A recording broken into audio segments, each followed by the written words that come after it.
slap in the face to give $40 billion to Argentina, who took over a market that was their market. Thank you, Congressman. With respect to Argentina, again, this is something China does. Anytime we try to defend or take care of unfair trading practices, China tries to squeeze us, and they always use our farmers as a target. That's why we don't want them to be super dependent. They get it from Brazil, they get it from Argentina. The tariffs purposely took the soybean market away from the American farmers because you don't want them to have that market? I don't understand. Welcome back to Freedom Forge. If you believe in truth, accountability, and standing up for the principles that built this country, make sure you hit that like button and subscribe right now, because what we're about to break down is something the mainstream media won't fully tell you. Today, we're reacting to a Senate hearing focused on trade policy, American industry, and how decisions made in Washington are impacting steelworkers, farmers, and the broader U.S. economy. This hearing brings together lawmakers and officials to debate tariffs, foreign competition, and whether America is truly protecting its own industries or leaving them behind. With a select group to protect and create a market because it's been broken in the past. Thank you, Ambassador Greer. You're doing a great job. Thank you. And I yield back, Mr. Chairman. Gentleman yields back. Mr. Mervan. Thank you, Mr. Chairman. Thank you, Ranking Member Mr. Greer. Thank you for your testimony today. Indiana's 1st Congressional District is home to the nation's largest concentration of steel production. American steelmakers play a critical role in the defense, energy and automotive construction, and industrial manufacturing industries. Therefore, ensuring that domestic producers can compete globally on a level playing field is an economic and national security imperative. To that end, I appreciate the work that you have done to enhance Section 232 steel tariffs, and I hope to continue to work with the administration as co-chair of the Steel Caucus to strengthen our domestic steel industry. On the USMCA, one of the largest looming conversations in the steel industry is the review of the USMCA slated for this summer. While the initial adoption of the USMCA in 2020 made strides with strengthening certain rules of origin provisions that have benefited domestic steel makers, trade policies in Canada and Mexico have allowed for surge of global steel overcapacity into North America steel markets. The mandatory 6-year review of the USMCA presents an opportunity for the USTR to encourage Canada and Mexico to take actionable steps to stem the tide of non-North American steel imports that distort U.S. markets and harm American steel producers and fabricators. What conversations are you having with Canada and Mexican counterparts regarding the USMCA, and what steps do you plan in order to curb transshipment of heavy subsidized steel from other parts of the world, particularly China? Thank you, Congressman, and we appreciate your support on this. I look forward to working with you and the rest of the Steel Caucus on something of just critical national security importance. Over the past year, I've had a lot of conversations with my counterparts in Canada and Mexico, and I've been clear with them that we cannot really have free trade with those countries in steel unless they are controlling their own borders with respect to steel, to get at the transshipment issue we're talking about. For me, the gold standard for rules of origin for steel is melt and pour, which Correct. means we want it to be melted and poured in these countries. So that's my view. That's my expectation. When you say my view, you mean also the administration? Yes, sir. Yep. The Okay. President of the United States, the Secretary of Commerce, who runs the 232. This is our view. Because we brought in steel from another country for the White House expansion. So I just want to make sure we're on the same page. Well, we don't prohibit imports, but we do have a tariff on them. Okay, I just right? want to make sure We're that not prohibiting it. But speak consistently. So please go on. yeah, we don't prohibit it. Like, people can still import. Crystal clear. But if it's gonna be foreign steel, it's gonna be paid for. It's a 50% tariff. It's the highest tariff any president's ever put on steel using Section 232. So I'm happy to work with you on that. I'm having conversations with the Canadians and the Mexicans about rules of origin on this issue. Okay, thank you for that. Northwest Indiana, largest steel producer in the country, national security along 12 to 14,000 steel workers and tradesmen who are in that industry. It's the lifeblood of my economy, so it's something I take very seriously. So the next step, national security farmers. With the tariffs and what has happened to the farming industry, I represent a lot of farmers. I specifically want to ask the question that China's soybean market has been closed. That market was filled by Argentina. The administration sent $40 billion or $40 billion to Argentina, while the farmers are suffering here because of the tariffs and the closing of the markets. I'm a believer of E15 and making sure that we do what we can to open those markets, but also with the closing of the Strait of Hamas, nitrates and fertilizers are increasing by 30–40% consistently, and growing season is starting now. And so the administration and you specifically have talked about lowering costs while grocery costs are rising, which is directly related to the input costs of our farmers. Please tell me what you would say to the farmers who believe that it was a slap in the face to give $40 billion to Argentina, who took over a market that was their market. Thank you, Congressman. With respect to Argentina, again, this is something China does. Anytime we try to defend or take care of unfair trading practices, China tries to squeeze us, and they always use our farmers as a target. That's why we don't want them to be super dependent. They get it from Brazil, they get it from Argentina. The tariffs purposely took the soybean market away from the American farmers because you don't want them to have that market? I don't understand. What happens is when we try to take care of unfair trade practices by the Chinese, who are a national security threat, the Chinese response is often to target American farmers. Correct. Right? I think we agree on this.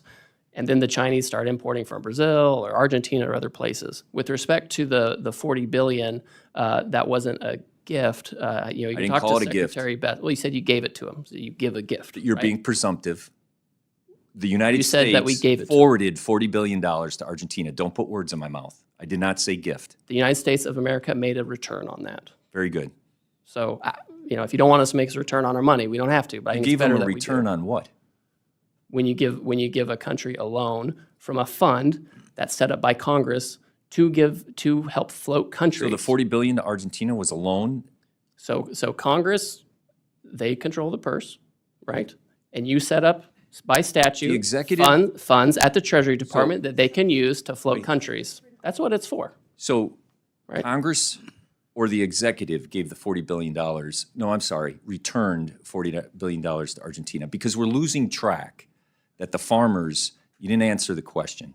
The administration gave $40 billion to a country that took their market. What do you say to the farmers who feel like it's a slap in the face that one market was closed and you enhanced the country that took their market away? We have a 25 million metric ton commitment from the Chinese every year for the next 3 years to buy soybeans. 25 million metric tons a year. That's what we have from the Chinese. That's what they committed to do. That's what we've negotiated. Are they currently doing that? And they don't buy it all at once. They do it over the year. Because why would the farmers say that the market is closed if you have a commitment? We do have a commitment. But it's not being they bought. fulfilled because of the tariffs. Well, let's talk about the data. If you look, they had a commitment from our last meetings from the last quarter of 2025 and for the selling season, and they filled that. And we have 25 million metric tons. I'm going to see with the President of the United States, the Chinese next month. We're going to follow up on this to make sure they fulfill it. Know that my Time of the farmers. gentleman has Yep, I'm expired. concluding. I thank you for the extra time. Mr. Thank you. Moore? Now, let's get into it. Right out of the gate, you hear something that should matter to every single American. A lawmaker points out that his district is home to one of the largest concentrations of steel production in the country. That's not just about jobs. That's about national security. That's about whether the United States can stand on its own 2 feet when it comes to building defense, infrastructure, and manufacturing. And here's where I want to be very clear. For decades, we've watched American industries get hollowed out. We've watched factories shut down, jobs shipped overseas, and cheap foreign imports flood the market. And now, finally, there's a serious conversation happening about tariffs, about trade fairness, and about putting American workers first.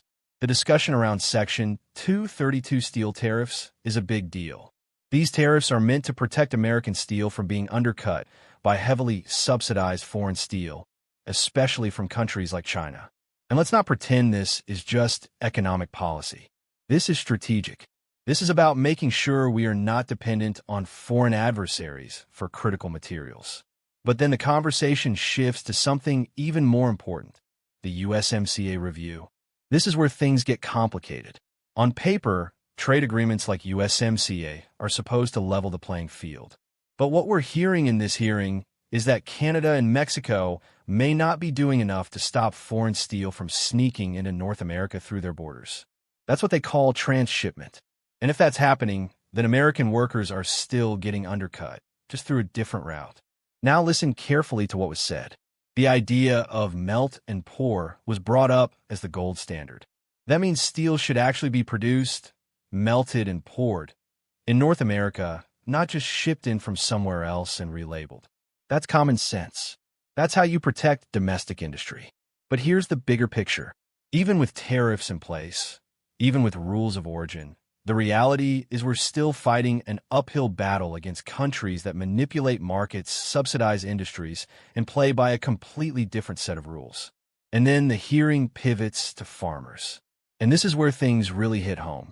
You have a lawmaker asking a direct question about American farmers losing access to markets, specifically the soybean market with China, and how that gap was filled by countries like Argentina.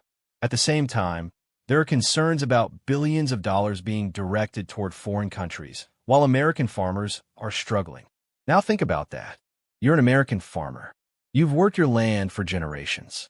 You're dealing with rising costs, fertilizer prices going up, supply chain issues, inflation, and then your market disappears because of global trade tensions. And instead of clear answers, you get back and forth arguments about whether money sent abroad was a loan or a gift. That's not good enough. That's not leadership.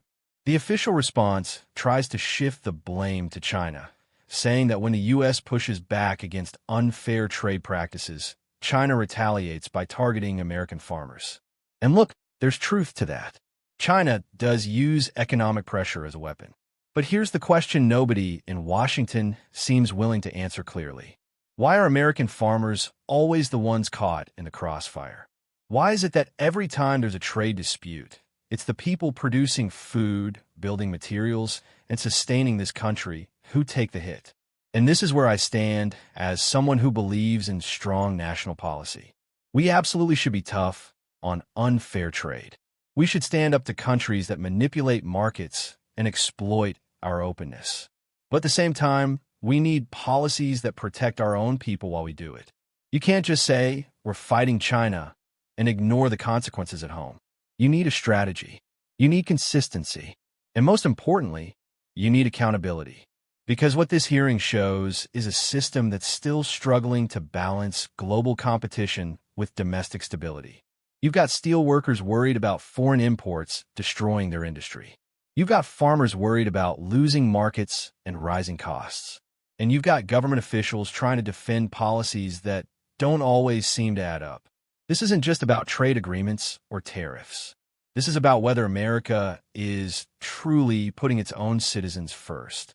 It's about whether we're building a future where American workers can thrive, or one where they're constantly reacting to decisions made in back rooms and international negotiations. And until we get that right, these hearings are going to keep happening, the frustrations are going to keep growing, and the gap between Washington and everyday Americans is going to keep widening. If you made it this far, make sure you like the video, subscribe to Freedom Forge, and stay informed, because we're going to keep bringing you the truth, breaking down the facts, and giving you a perspective you won't hear everywhere else. I'll see you in the next one.